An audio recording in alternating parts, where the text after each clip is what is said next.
absolute, infinite knows, and I trust in it. So how is it that the world works for you?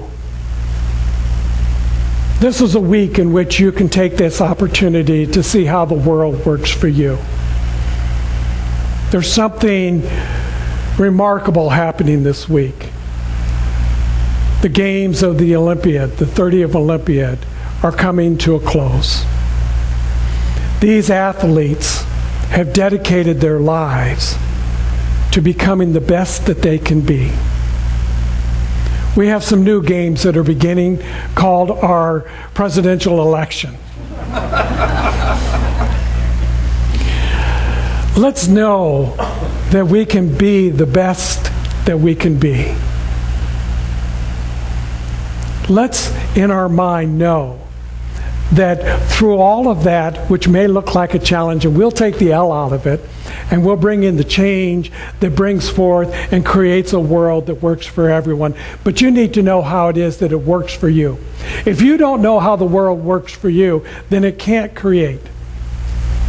You need to know what that means. A world that works for me, what would that be? I know this, that if it works for me, it must work for everybody, so I can't be selfish about it. I can't create something in my world that takes away from somebody else. It has to be something that not only works for me, but it allows for everybody else to have a world that works for them. How does the world work for you? This would be a good opportunity, a time for us to kind of go within and spend a moment in contemplation to consider, how does the world work for you? How would you like it to work for you? Just take that in. Close your eyes. Take a deep breath.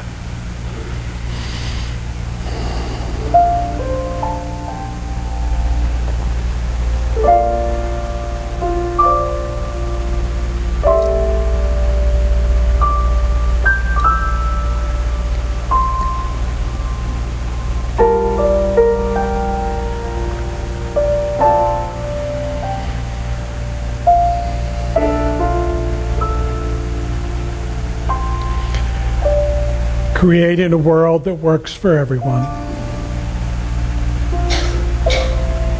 How might that world be when I know that it works for me?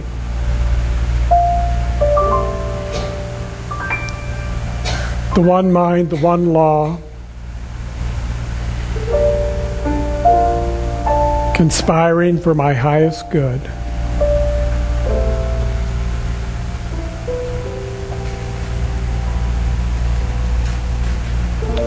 Religious science is a correlation of laws of science, opinions of philosophy, and revelations of religion applied to human needs and the aspirations of the individual.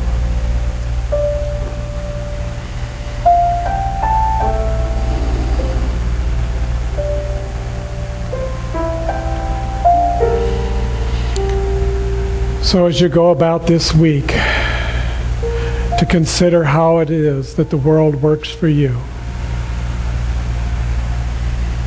take with you this affirmation, and if you would, repeat it after me. There is only one life. There is only one life. And this life is good. This life is good. And this life is God's life. This life is God's life. And this life is my life now. And this life is my life now. And so it is. And so it is.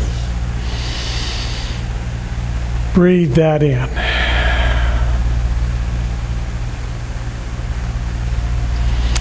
And so I just invite you as you go throughout the week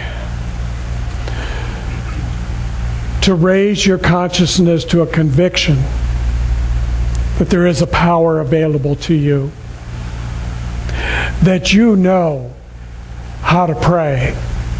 Meister Eckhart says, if the only words, the only prayer you say is thank you, it's enough. And then you trust in this power to reveal your highest and your greatest good.